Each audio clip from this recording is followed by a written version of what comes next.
الله الرحمن الرحيم الحمد لله رب العالمين والصلاة والسلام على سيد الأشرف الأنبياء والمرسلين سيدنا محمد وعلى آله وأصحابه أجمعين أما بعد فأعوذ بالله من الشيطان الرجيم بسم الله الرحمن الرحيم. In this week's lesson number 16, we will be continuing with the chapter which I started in last week's lesson with regards to nifas, with regards to the bleeding a woman experiences after she gives birth to a child. And the relevant rulings and regulations were looked at in last week's lesson, so therefore in this week's lesson we will be concentrating more on the text and what Imam Quduri rahmatullah alayh has mentioned with regards to this particular issue and this particular topic. Now the first text which Imam Quduri rahmatullah alayh says, وَالنِّفَاسُ هُوَ الدَّمُ الْخَارِجُ عَقِيبَ الْوِلَادَةِ, that nifas is that blood which exits or which comes out aqib al-wilada, after the woman gives birth to a child. Now the key word from this particular text is the word aqib al-wilada. And I mentioned this quite clearly in last week's lesson, and this is going to be demonstrated from the next text as well. And that is that any bleeding a woman experiences or sees while she is pregnant, so because sometimes a woman when she's pregnant she sees some kind of bleeding, or through her labor, that is not considered as nifas, that is not considered as postnatal bleeding, but instead it will be considered as surplus blood, which in Arabic is known as istihada. And this is something which is very important, and this is something where many sisters actually make a great mistake.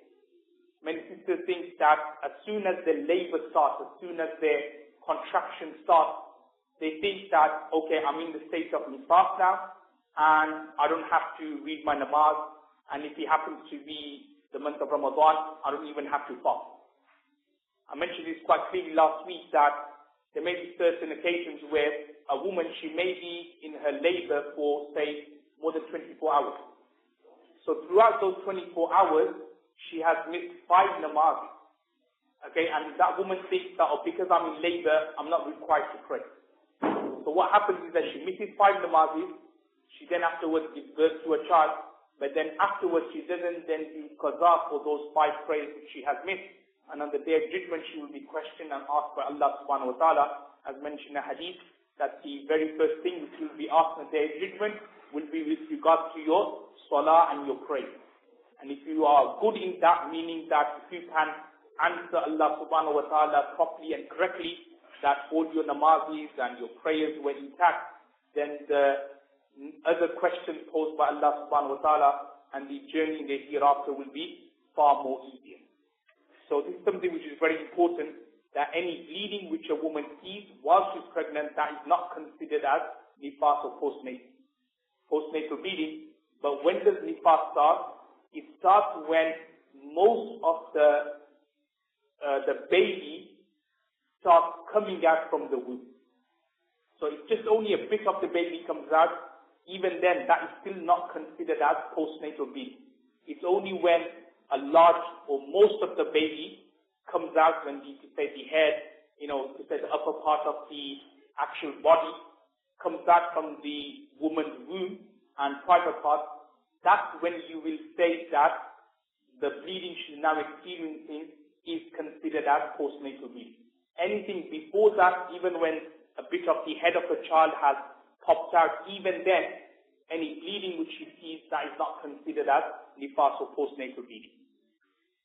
The next text, which highlights what I've just mentioned, Imam Quduri rahmatullah alayhi says, وَالدَّمُ الَّذِي تَرَاهُ الْحَامِلُ وَمَا تَرَاهُ الْمَرْأَةُ فِي حَالِ وِلَادَتِهَا قَبْلَ خُرُوجِ الْوَلَدِ اسْتِحَاضَةٌ, i.e., any bleeding which a woman who's pregnant, al-hamil means a pregnant woman sees, وَمَا تَرَاهُ الْمَرْأَةُ فِي حَالِ وِلَادَتِهَا, or any other kind of blood or bleeding a woman sees while her contraction or while the labor pain is going on, قَبْلَ خُرُوجِ الْوَلَدِ, before the child comes out, then that is considered as istihada, that is considered as surplus blood.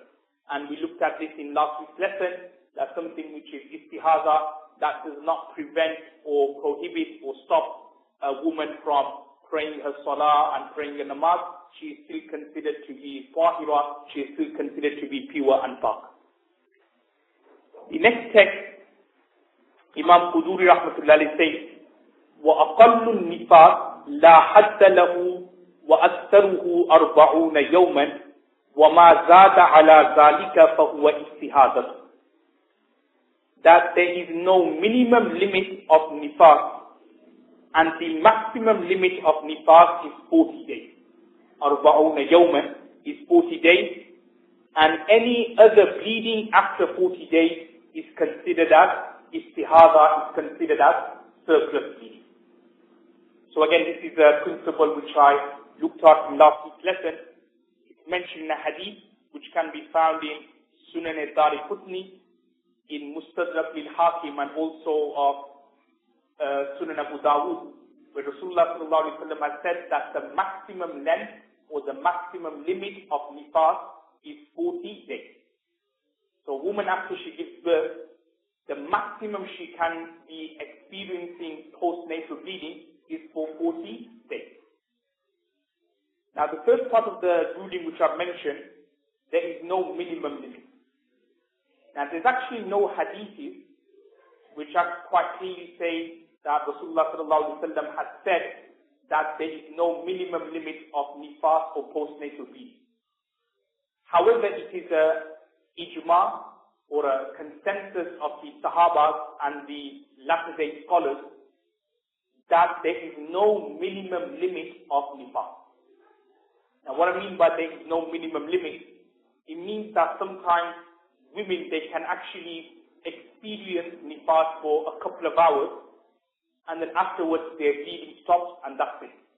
So that will mean that after a couple of hours, they have now become park and pure, and they are now obliged to pray salah and observe namaz.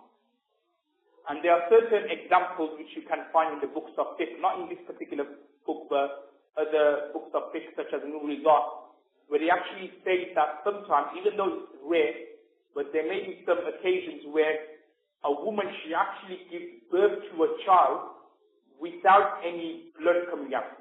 Very, very rare. Because normally when a woman does give birth, there's going to be at least a bit of blood coming out. But sometimes a woman, she can actually give birth. It is possible, rare, but it is possible and feasible for a woman to give birth without any bleeding coming out at all, without any blood at all.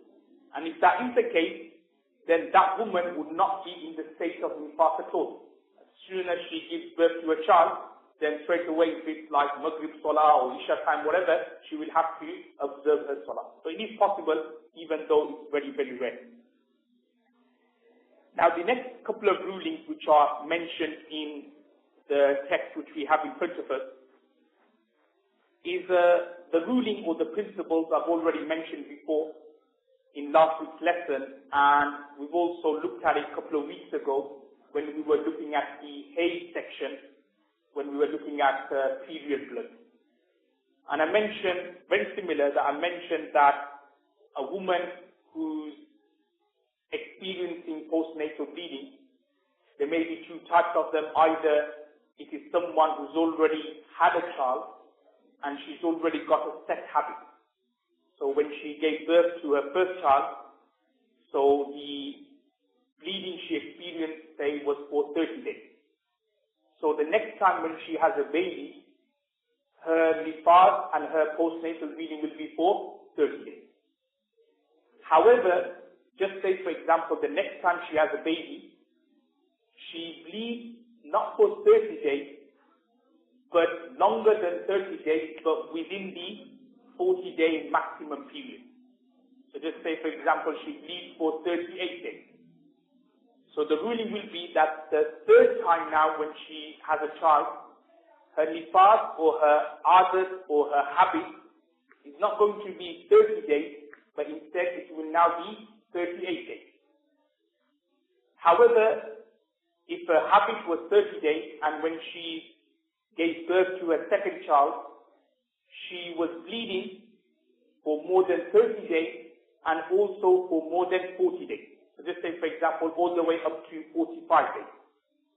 Now, in that case, what will happen is that we will now revert back to her set habit, which was of 30 days, and we will say that her nifas was up to 30 days, and the extra 15 days will be considered as surplus and istihaza, where obviously she probably thought it was nifas, so during those 15 days, she will have to do qaza of her prayer.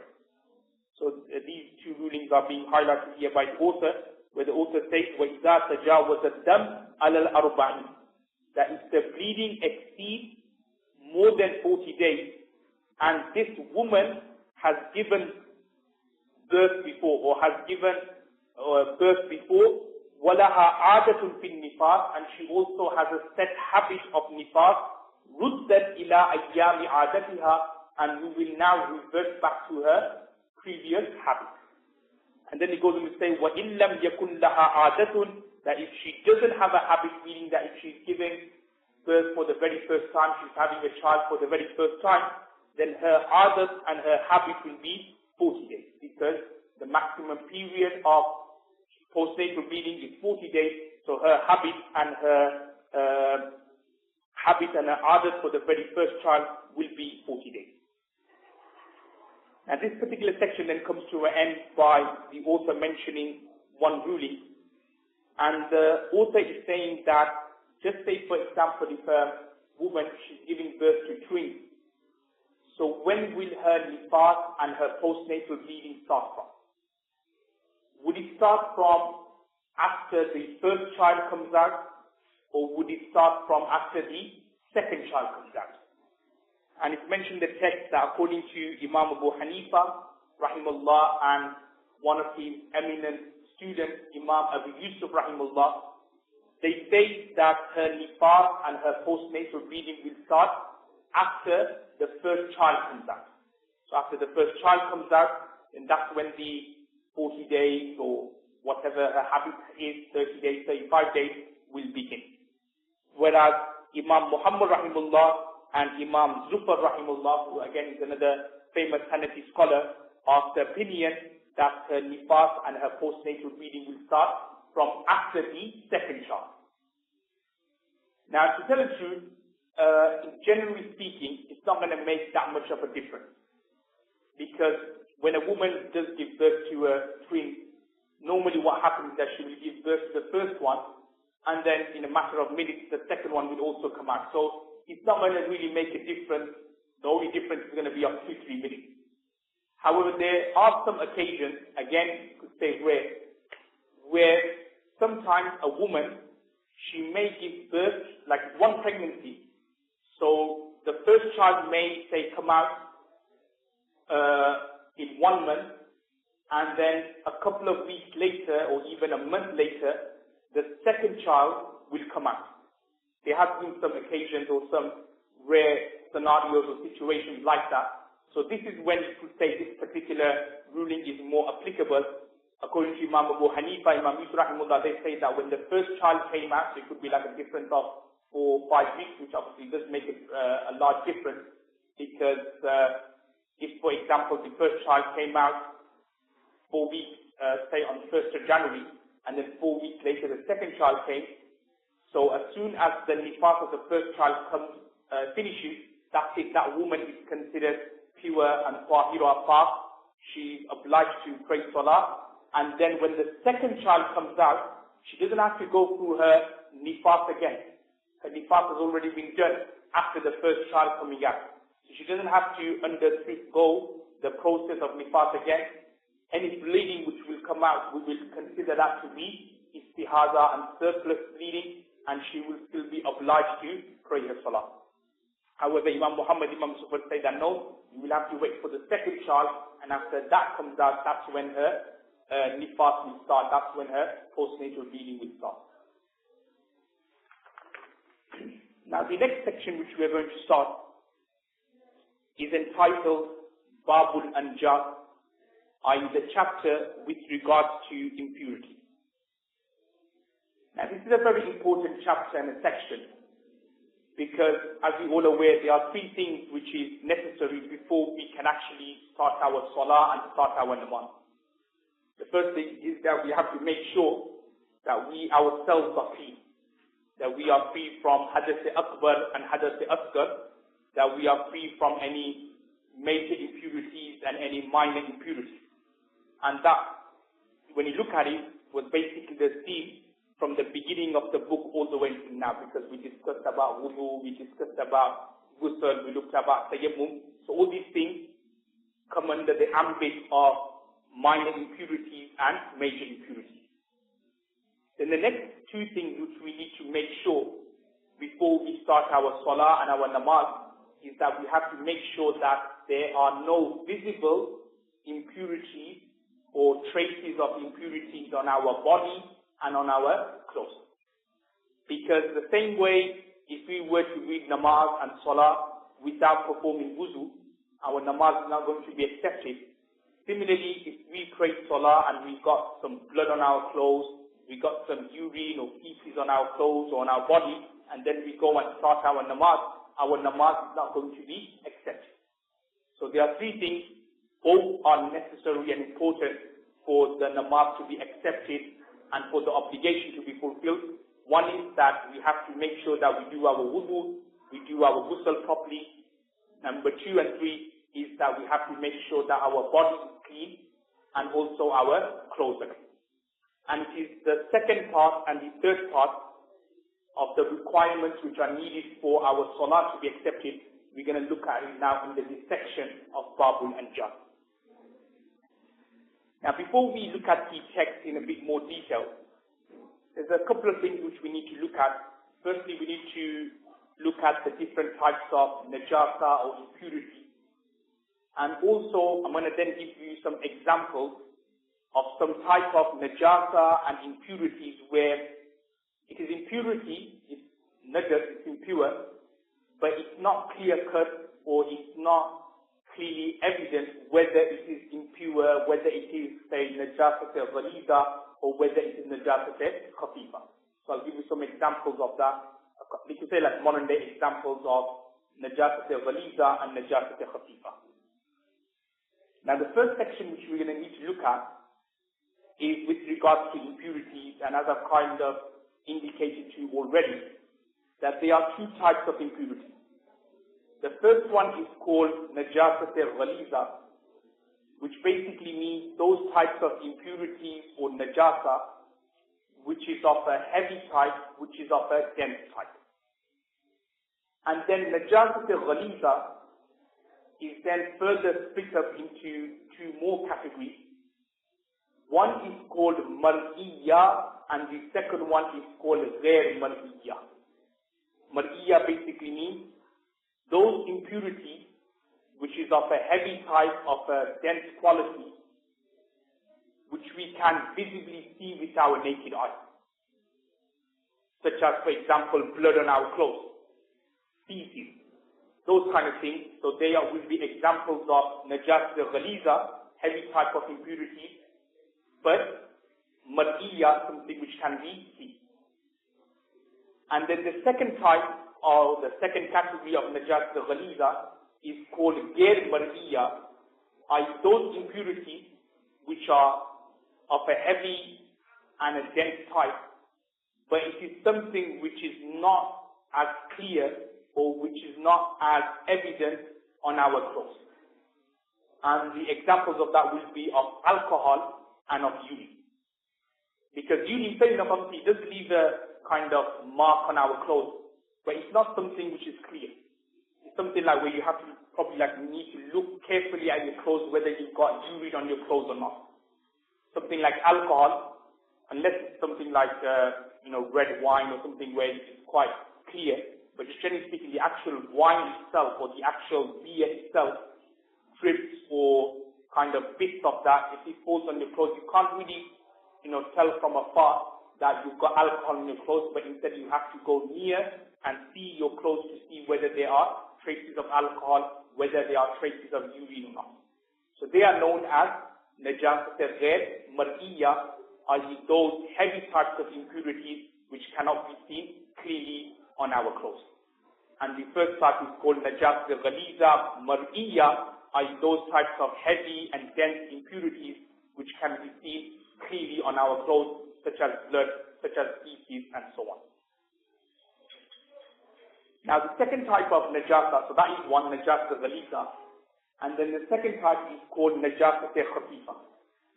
And najasa khafifa are those types of najasa or impurity which is considered to be of a lighter type. And examples of najasa khafifa will be of the urine of halal animals. So the urine of, say, cows, those animals which we are allowed to consume, such as cows, sheep, goats, camels, and so on. So their urine will be considered as najasa khafifa. Inshallah, the ruling for each one of them, we will look at it under the relevant text which is coming in front. Now, with regards to the second part which I want to discuss, and that is of some kind of modern day issues where we're not sure whether they are considered as najasa ghaliza or whether they are considered as najasa khafifa. Now the first example which I'm going to touch on is with regards to the urine and the feces of a milk drinking baby. So you've got a baby and the urine of the baby or the feces of the baby, is it considered najasa ghaliza or is it considered to be a lighter type of impurity, i.e. najasa khafifa? Now, according to Imam Abu Hanifa rahimullah, and according to, you could say more or less all the majority of the ulama, the urine of milk drinking baby, whether it is a boy or a girl, is considered najasa ghaliza, is considered as a heavy type of impurity, is considered as a dense type of impurity. So the same way our urine and our feces are considered najasa ghaliza, and we have to get rid of it before we start our namaz or do anything. So the same also applies for a milk drinking baby, whether it is a boy or whether it is a girl. And the reason why I'm actually clarifying this particular ruling or masla is because there are some people who are of the view that the urine in particular of a milk drinking boy, they actually consider it to be pure. Okay, they consider it to be pure. Pure in terms of you don't even have to wash it even thoroughly. If you were to, for example, sprinkle some water over it, then that would be considered sufficient. And then there are some who consider it to be impure, but if you were to just sprinkle some water, then that will do the job. So there are actually some kind of differences, but as I mentioned, that the majority of the scholars are of the view that the urine and also the feces of milk drinking babies are considered najasa ghaliza. The second example, or the second issue here, is with regards to vomit. Now, I mentioned this before under the wuzu section, that if a person vomited a mouthful, then because that breaks his wudu, then the vomit which came out from his mouth will also be considered najas, will also be considered impure and najas ghaliza. However, if someone vomited less than a mouthful, because less than a mouthful does not break the wudu, so therefore that vomit which has come out would not be considered najas ghaliza, but instead it will be considered park and pure. So just say, for example, you ate something and you vomited it out, but what you vomited out was less than a mouthful. So what you vomited out came on your clothes, that is considered park and pure. Obviously, fair enough, you will want to get rid of it and wash the clothes and so on, because it's not going to be walking around and coming to the masjid with vomit over your clothes. But in terms of the fiqhi aspect and the fiqhi issue and the fiqhi side, the ruling is that that vomit which has come out, which is less than a mouthful, that in fact, or in reality, is considered park and pure. And the reason I mentioned this straight away after the issue with regards to baby is because especially those who have young babies at home, sometimes when you are feeding the baby, then the baby vomits milk. So because and sometimes what happens is that, well, there's two ways to look at it. Sometimes the baby will vomit a lot of things out, a lot of milk out. So if it's vomiting a mouthful, then that will be considered impure. So if it goes onto the mother's clothes or her sari or whatever she wears, then in that situation she will have to wash that off. However, if the vomit which has come out from the baby is very less and it comes onto the mother's clothes, then that is not considered impure and najas, but instead if she just, for example, just wipes over it and then starts the namaz afterwards, then that is okay, that is totally allowed, and there's nothing wrong with that. The third issue here is with regards to dropping of halal birds. Those birds which are lawful and permissible to consume, such as your pigeons and so on. So their dropping. Now their dropping are considered park and pure. Not considered najas khafifa even, but it's actually considered park and pure. So for example, droppings of pigeons, which sometimes may come on your clothes or on your car and so on, so they are considered pure and park. The fourth issue here is with regards to pig. Now, as I mentioned before, every aspect of a pig, everything of a pig, meaning its bones, its hairs, its skin, everything is considered najas ghaliza, is considered as filth, najasul ayn, and impure. So anything of a pig is considered impure, and you're not allowed to use it if you were to touch it, or if your clothes, say for example, touches that, then your clothes, that area of the clothes will become impure and najas, and you will have to get rid of it. If you were to use your hand, then your hand will also become impure, and you will have to wash your hand. The fifth issue here is with regards to the saliva of dogs and all beasts of prey. Again, this is something which I may have mentioned before, that the saliva of dogs and also of all beasts of prey, of all wild hunting animals who hunt with their teeth and their claws, such as your tigers, your cheetahs, and so on. So their saliva is considered najas ghaliza and is considered impure. So if a dog's saliva was to touch your clothes, then you will have to wash that before you start your namaz. The sixth issue here is that vapors or the smell of impurity or of feces, that is not considered impure. And what I mean by that is, just say for example, you're in the state of wudu and you go inside the toilet, and just say the smell from the toilet comes onto your clothes. So after you leave the toilet, you haven't done anything in the toilet, you haven't actually urinated or anything, you say for example had the urge, you were in the state of wudu, you had the urge to go to the toilet, you went to the toilet, you closed the door, but then that urge went away. But then the smell which comes from the toilet, the feces, urine, whatever, that kind of comes onto your clothes, and then you leave the toilet with those smell on your clothes.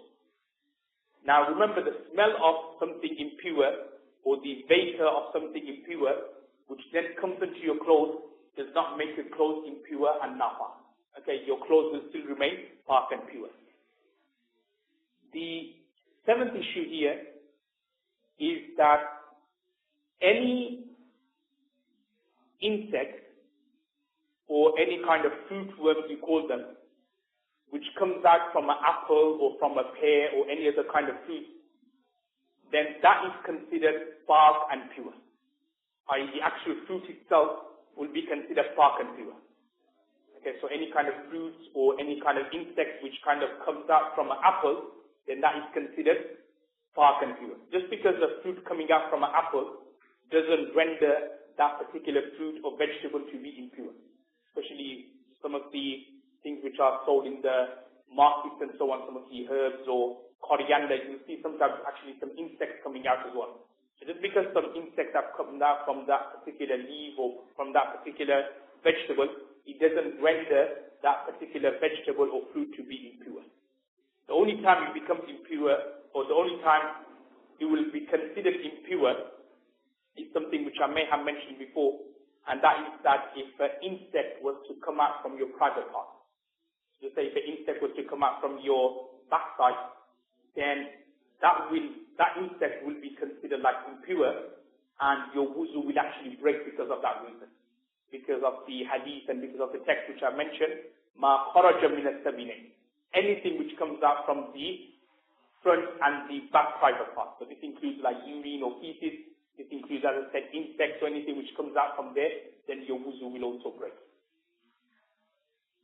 Also, another important issue here is that any food which is foul or which has become fungi, then that does not become impure, that does not become najis.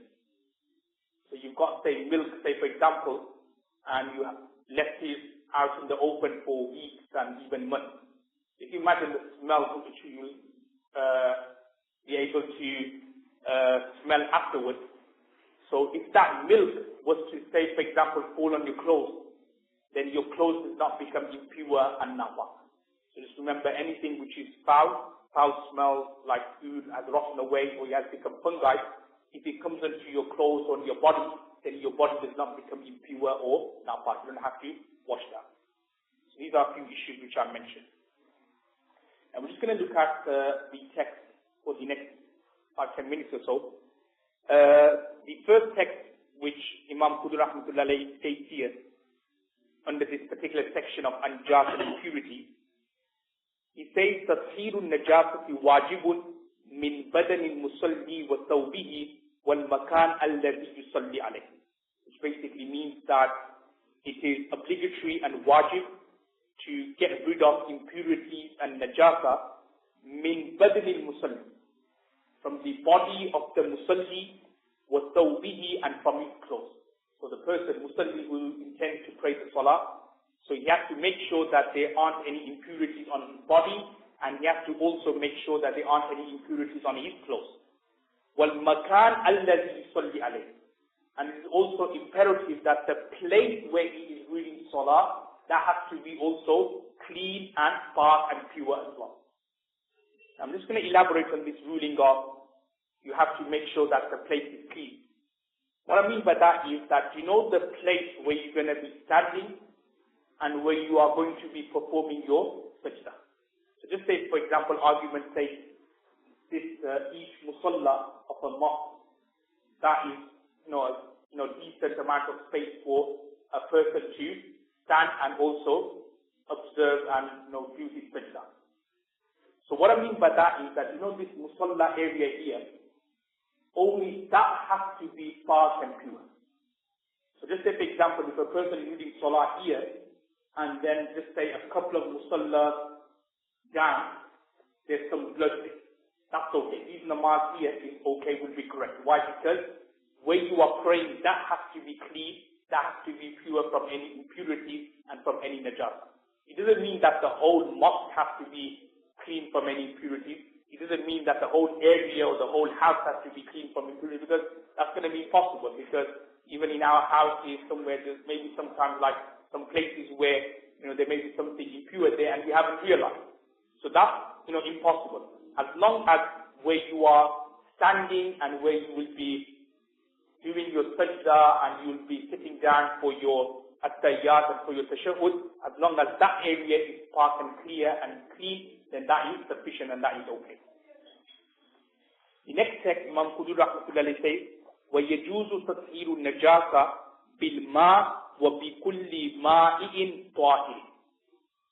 That it is permissible to eradicate impurities or to purify yourself from impurities with water, bilma, وَبِكُلِّ مَائِئٍ طَاهِرٍ, or with any pure or spark liquid or substance.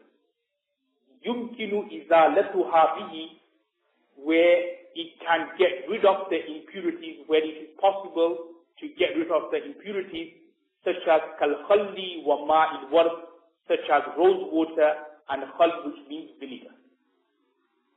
Again, this is a different ruling here. Again, this is something which is exclusive only for the Hanafi fiqh, and for other schools of thought, this particular ruling doesn't apply. And that is that in the Hanafi fiqh, we say that it is permissible to get rid of impurities by using water. So you can use water. So just for example, you got blood on your clothes, so you should use water to get rid of it. And also you are allowed and you are also permitted to get rid of impurities by using any dark or pure substance or any dark and pure liquid.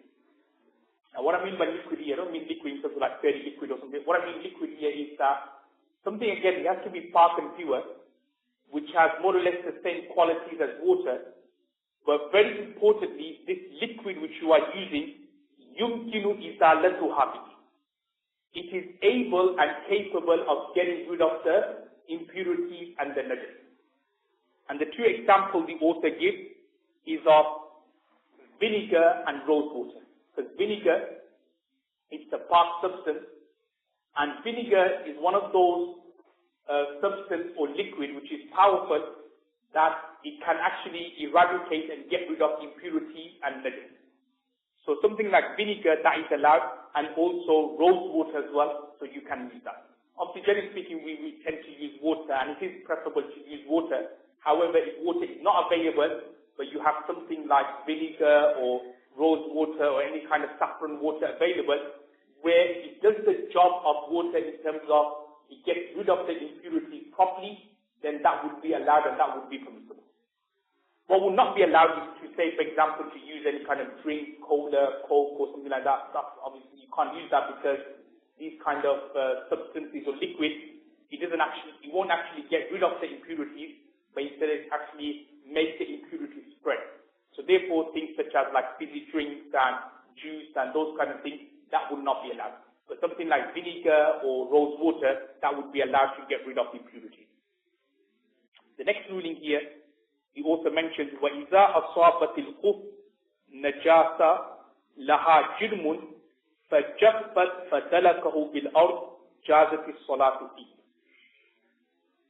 Now the ruling here is, the author is saying that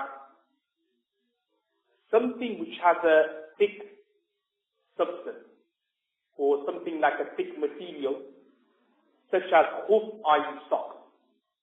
So it could be leather socks, or it could be like your normal socks. But I think for this particular text here, we will take the meaning of khuf to mean your leather socks. Because leather socks is something where, as you know, it's hard and there aren't any holes inside where water can actually seep through. We looked at the issue of masala khuffayn in detail before. So you've got a khuf, i.e. leather sock, and some impurity, and the word the author uses here is of jirm. Jirm means solid impurity falls on your leather sock. So for this example, for the purpose of this example, I'll give you an example of feces. So you've got hoof, leather sock, and then on top of the leather sock, some feces have fallen. Now the author mentions for just i.e. the feces has got dried on the leather sock. Because feces, something which is like poo or something like that, after a while it dries up. So some feces have fallen on the leather sock, and then after a few hours, whatever, the feces have now dried on the leather sock. So it's now stuck onto the leather sock, dried on the leather sock. Now the author mentioned, فَدَلَكَهُ بِالْأَرْضِ جَازَتِ الصَّلَاةُ فِيهِ, i.e. the way to now get rid of, or the way to now attain purity and tahara of that particular sock, is not necessarily for you to wash it, but instead if that person now was to rub it, فَدَلَكَهُ بِالْأَرْضِ, was to rub it on the ground, or was to rub it against the wall, and was to remove the feces, the dried feces which has got stuck onto a hoof. If he was to, by rubbing it, he removes the feces, then that particular hoof and leather socks will now become dark and pure, and jaza salatu fihi, and it will be permissible for him to pray salah and read namazis. Remember, this ruling only applies if the impurity which has fallen on the sock is of a heavy type or of a solid type, such as feces and so on. If it was, say, for example, urine is something which doesn't stuck, it's not stuck on it doesn't stay on that particular place, but you actually spread. So obviously that won't apply with regards to urine, but instead you will have to wash that. However, with regards to solid impurities, because they actually stay in one place and it gets stuck on that particular area, so if after a while, if the feces was to get stuck and dry up on the actual hoof, then it's not necessary for you to actually go and wash it.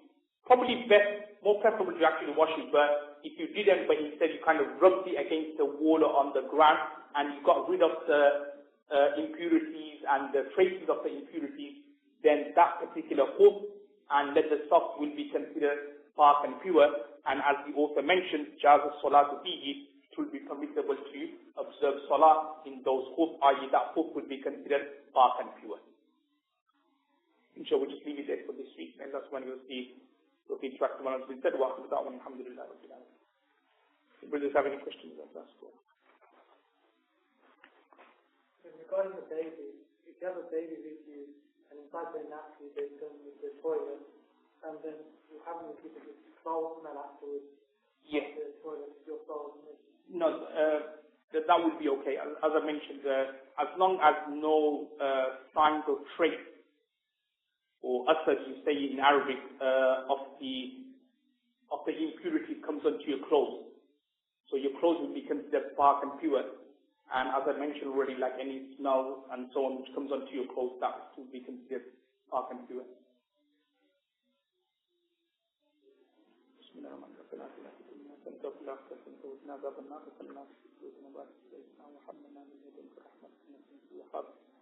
اللهم إنا نسألك علما نافعا وعملا متقبلا ورزقا طيبا والشفاء من كل داء وصلى الله تعالى على خير خلقه محمد وعلى آله وصحبه أجمعين برحمتك يا أرحم